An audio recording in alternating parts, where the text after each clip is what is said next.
Hello, everyone. Brother Al McClaney with the stewardship video for June 16th. Oh, I'm sorry, June 19th, because I'm actually doing this on Juneteenth.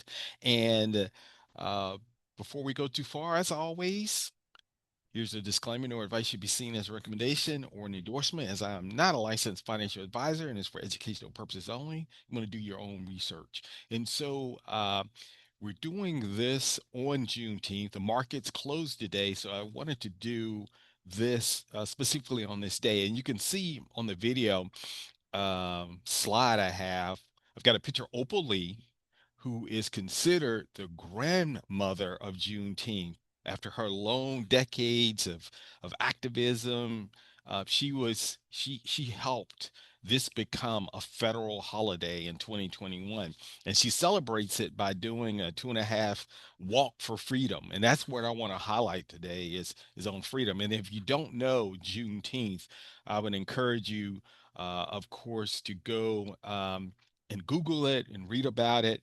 But just in like two sentences, it's the celebration of June 19th, 1865. And that was the day Union troops arrived in Galveston, Texas, and enforced the 1863 Emancipation Proclamation, and thereby freeing the last of the enslaved African Americans. Um, and that is what Juneteenth represents. It represents freedom. And you can see to the right, that's a picture of the Opal Lee leading that annual Freedom Walk. And it takes place in Fort Worth. And so, um, why it matters, and then I'm going to bring it home and land my plane when it comes from a Christian standpoint.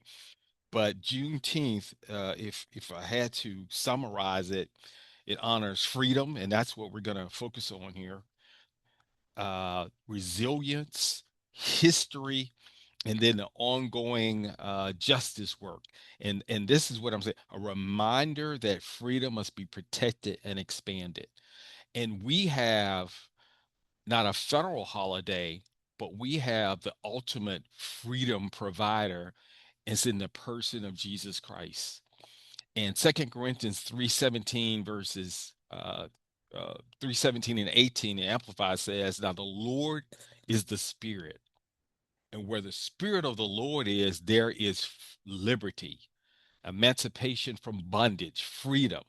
It goes on further to say in verse 18, "Are consistently being trans we are consistently we are constantly being transfigured into his very own image in ever increasing splendor, and from one degree of glory to another, for this comes from the Lord, who is the Spirit."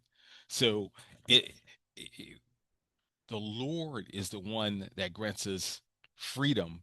And through that freedom, the more and more that we allow and surrender ourselves to be transformed, the more freedom there is. Galatians 5:1 from the Good News Translation says, "Freedom is what we have.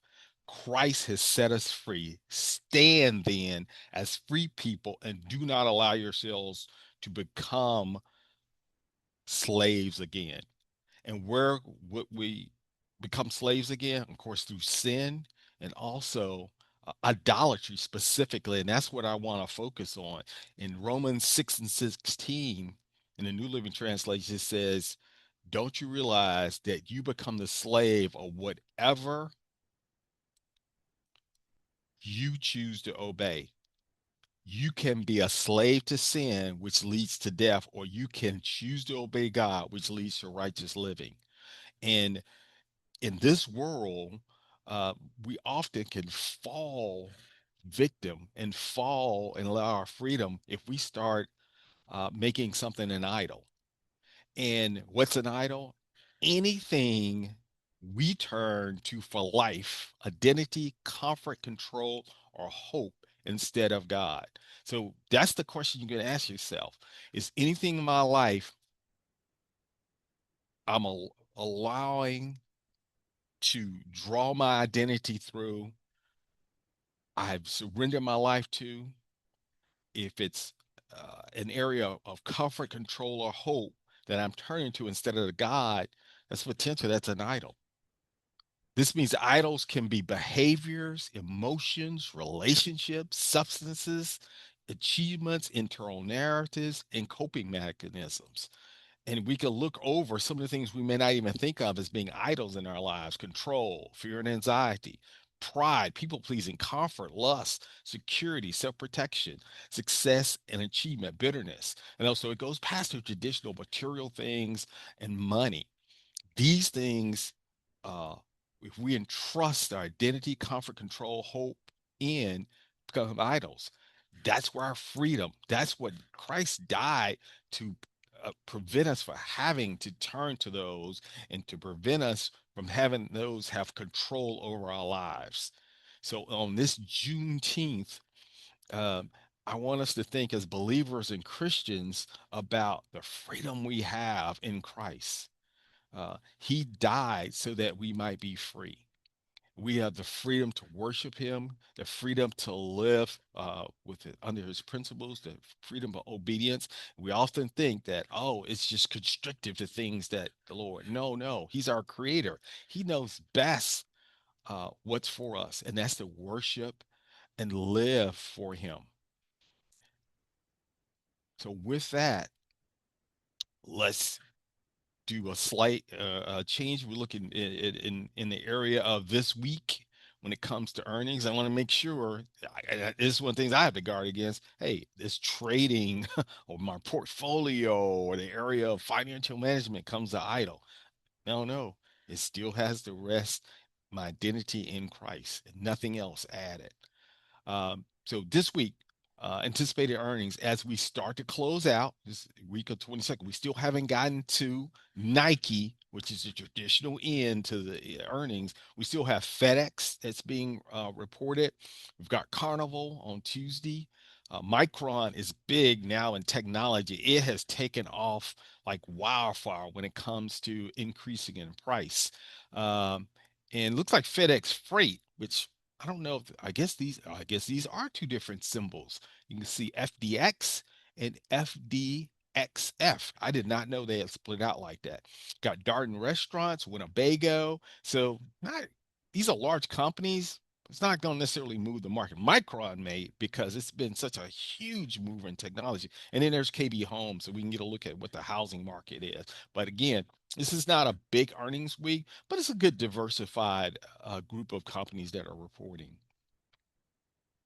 And let's close out by just looking at the market overall. We see QQQ, which is has a lot of exposure to technology. It's been through kind of a rough patch the last couple of weeks. We ended the week, which was a short week because there's no trading on Juneteenth. It's federal holiday, the markets are closed. Still ended with some buying on Thursday, which could have been pushed along by the memorandum agreement, I guess, with the Iran war. Same thing with SPY, not as prominent a move as technology, which, by the way, had been beaten up the last couple of weeks, but still ended with some buying. And that's it for this week's stewardship video. Just again, want to, as we reflect on Juneteenth as African Americans, but as I put here, as us as believers, uh, not taking for granted and neglect the freedom we have in Christ, um, and wanting to be grateful and show that in our obedience to Christ. And so that's this week's stewardship video. And as always, we say on the stewardship video, remember Jesus is Lord, therefore He's the owner. He's our freedom provider, but we have the important privilege of being a steward, a faithful manager of what He has provided for us and following His principles. So we'll see you next week.